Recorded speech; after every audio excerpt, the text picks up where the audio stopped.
Selamünaleyküm. Herkesin günü hayrola. Hatice ile Dikişe Daire hoş geldiniz. Bugün düz çarşaf dikimini ve yastık kesimini ve dikimini göstereceğim. Bugün kumaşı önceden kesip hazırlamadım. Hangi ölçülerde ne şekilde yastık kumaştan kesilebilir? Onları göstereceğim. Yastık ölçülerini şöyle kağıtlara yaptım. Kumaşı büyük gösteremeyeceğim için tam olarak bu şekilde göstereceğim. Genellikle ne kadar kumaş almamız gerekiyor diye sorular geliyor. Ben şöyle birincisiyle başlayalım. Kumaşların genellikle ortalama enleri 2.40. Ben onu baz alarak gösteriyorum. Farklı enlerde farklı şekilde alabilirsiniz. 105 santim kumaş alıyoruz. Bu 105 santimlik kumaştan 3 tane yastık çıkaracağız. 2 tanesi kapaklı yastık olacak. Bir tanesi zarf yastık olacak. 105 santim olan kısımdan şöyle ben zaten çizdim. Oradan alt taraftan şuradan 75 santim 75 santimini çıkarıyoruz şu kısımdan. Bunları keseceğim daha ayrıntılı görünmesi için. Zarf yastığı çıkardık. Sonra yukarıda kalan kısımdan aynı işaretlediğim bölümden de buradan da çıkarma yapıyoruz. 2 tane yastığımız oluyor. Ayrıca 170 santimlik kumaş alırsak 4 tane kapaklı yastık çıkarabiliyoruz. Kenarından da 2 tane bebek yastığı çıkarma ihtimalimiz var. Onun da 170 santimlik kumaş aldım. En olarak 2.40. 170 santim olan aldığım kısmı yastıkların boyunu yapıyorum. 2.40'lık kısımdan yastıkların enini çıkaracağım. Buradan hemen kenarından 35 santim olan kısımdan bir bebek yastığı çıkarıyorum. Kalan kısımdan 4'e katlayarak 4 tane eşit şekilde kapaklı yastık çıkarabiliyoruz.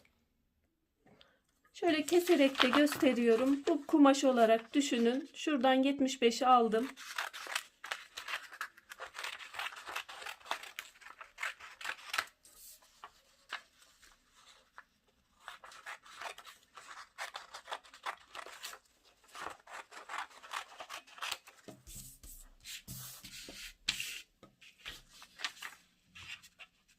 İki 40'lık bölümden 35 santim bebek yastığı olarak çıkarıyorum.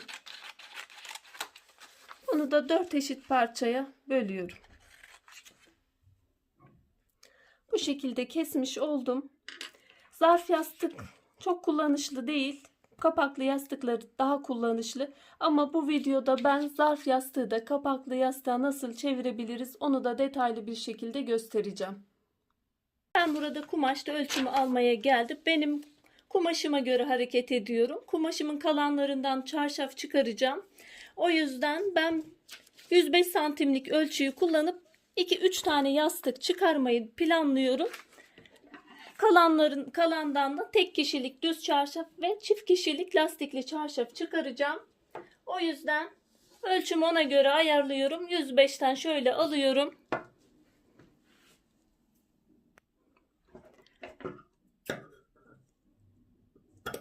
Çıtlattım. Bu kumaşlar düz gider. Şöyle kumaşımı, yastık kumaşımı ayırıyorum. Buradan 75 santimini çıkarıyorum. Aynı şekilde yapıyorum.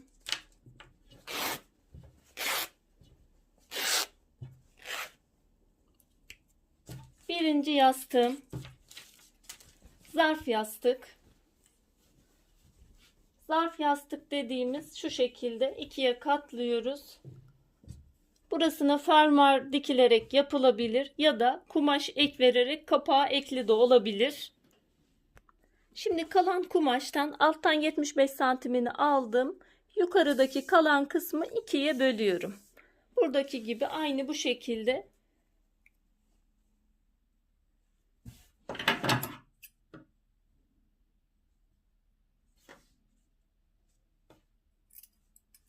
Bu şekilde de çıkarabilirsiniz eğer düz dokuma değilse.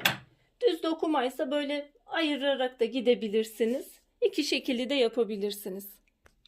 çarşaf ölçüsüne geldi. Bu videoda tek kişilik çarşaf yapacağım. Ölçüleri 1.60'a 2.20, enden 20 santim çıkarım yapacağız. 1.60 ölçümü alıyorum. Enini boy olarak kullanacağım. Şurada işaretledim. Hatta bir 5 santim 1.60 değil de 1.65 alabilirseniz dikiş payları da içine girmiş olacak.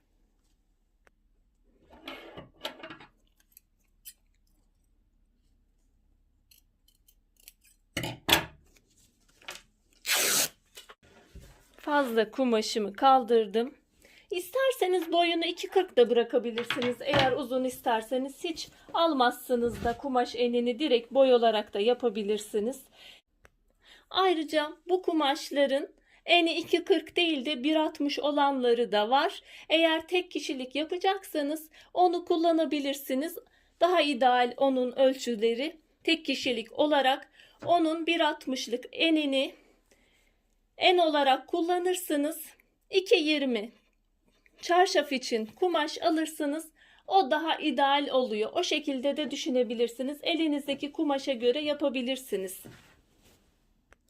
Ben burada 2.40'lık bölümden kumaş eninden 20 santimi çıkarıyorum. Bunu da çıkardığım zarf yastığı tek kişilik için kullanıp ve bu kısmı da kapak olarak vereceğim. Onu da kapaklı yastığa çevirmiş olacağım. Kumaşımı en güzel şekilde değerlendiriyorum. Bu kumaşı kapak için kullanacağım. Çıkardığım ek parçadan aldım. Şimdi zarf yastığımı da kapaklı yastığa çevirmek için şöyle iki katlamıştım ya, tam ortasından ayırıyorum. Yani iki taraftan dikiş olacak. Zarf yastıkta tek dikiş oluyor. O da arkaya verilebilir. Yanda da bırakılabilir. Fark etmez.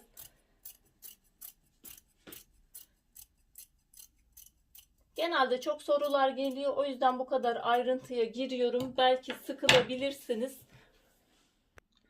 Burada şimdi ben şuraları bir bütün hale getireceğim.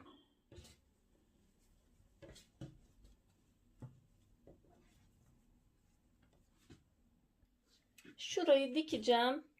Ayrıca şunu da belirtmek istiyorum. Bu ölçü 75 santim ölçüsü, şöyle hazırlama yapıldığında 70 kalacak. Burası da katlama payıyla oluyor ama ben fonlu yapacağım için şöyle bir kumaş kullanacağım. İçindeki desenleri yakın.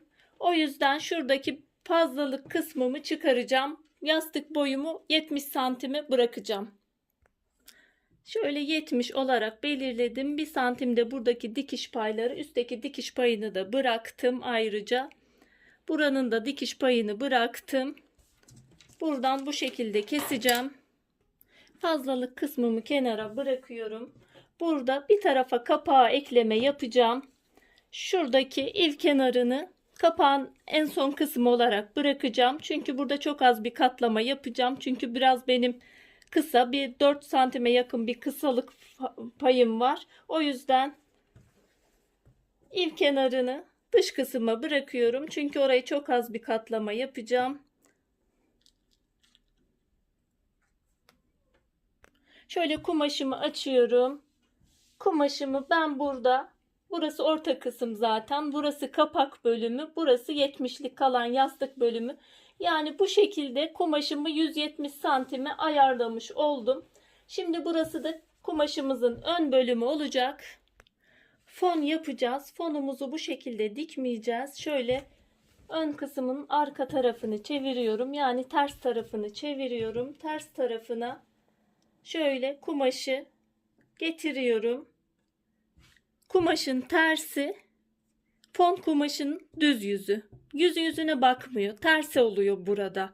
Bunu döndürdüğümüz zaman şu şekilde dönüyor geri ve şu kısımda düz kısım oluyor fonun. Benim kumaşımın her iki tarafı da aynı olduğu için bende sorun yok.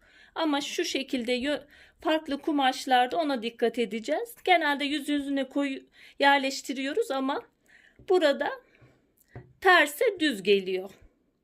Düz çarşafında şöyle iplikli kenarlarını 2 kere kıvıracağım. Şu şekilde ip kenarlarını bir kere kıvırıp dikeceğim. Belirttiğim kısımları dikiyorum makinede hızlı. Video çok uzun oldu.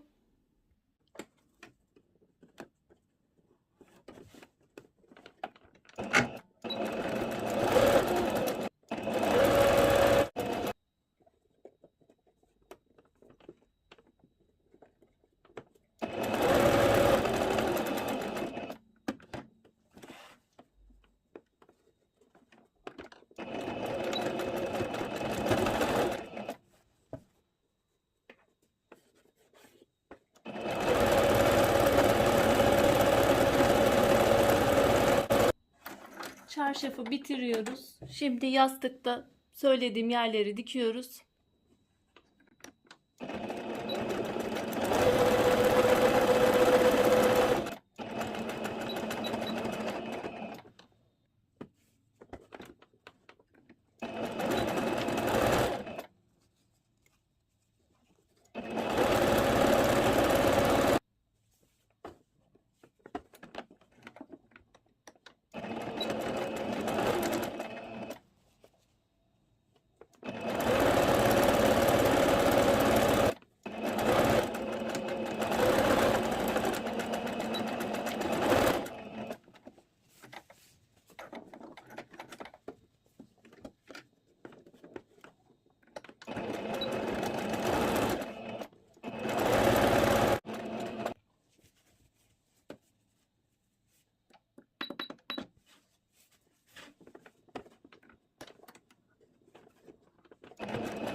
Şöyle yastığımın ekleme bölümünü yaptım. Bu kapak bölümü, arkası iplikli olduğu için overlock'unu da gittim.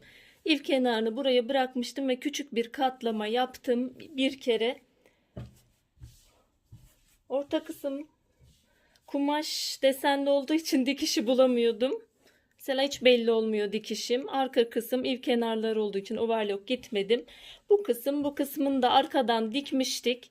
Şu şekilde diktik. Orayı belirttim zaten, kumaşı nasıl yerleştireceğimizi. Diktikten sonra kumaşı arkaya doğru verdim. Düz kısım geldi. Şu kısmı açarak ütülüyoruz. Ve şöyle yerleştiriyoruz. Şu kısımda birer santimden arkaya doğru kıvırma yaptım. Benim burada fonum 16 santim kaldı. Yani 18 santimlik bir fon kullanmışım ben burada. Bunu isteğinize göre de 10 santim de olur. Benim kumaşım bu kadardı. Düzeltmelerini yaptım. Bu şekilde kaldı. Şimdi kumaşımın normalde yastığım benim 1,70 santim. Yastığım bütün parçaları ekledikten sonra kalıyor.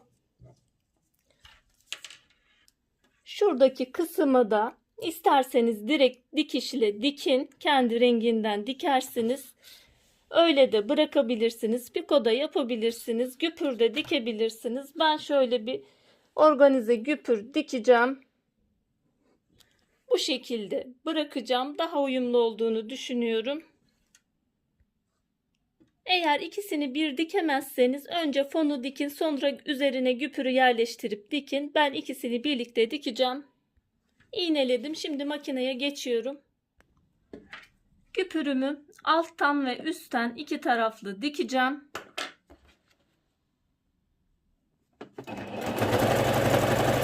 Uç kısımdan dikiyorum.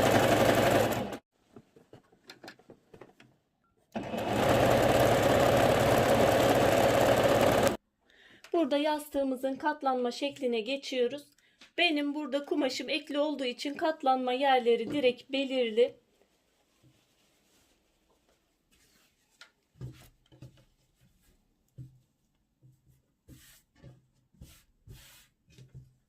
Kapak kısmı da aynı şekilde direkt denk geliyor, zaten ölçümü tam güzel aldığım için. Ama siz şu bölümü 70 santim olarak ayarlayacaksınız. Benim de öyle zaten. Yerleri belli olduğu için direkt ben kapatıyorum. Kapağı da kapatıyorsunuz üstüne. 2 kat yaptınız. Kapak kısmını alıyoruz, üzerine yerleştiriyoruz. Başka videolarımda detaylı bir anlatım da var. Her iki tarafı da iğneledim. Şimdi iki tarafın dikişini ve overlock'unu dikip bitireceğiz.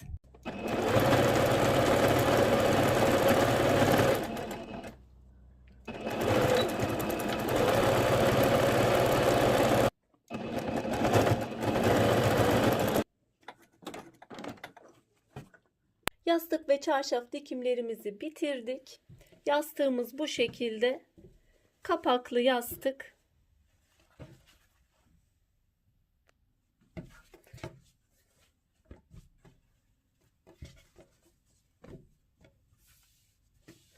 Burada da çarşafımız ve takım olarak hazırladık. Umarım faydalı bir çalışma olmuştur. Şimdiden yapmak isteyen, denemek isteyen arkadaşlara kolaylıklar diliyorum. Allah'a emanet olun. Hoşça kalın, sağlıcakla kalın.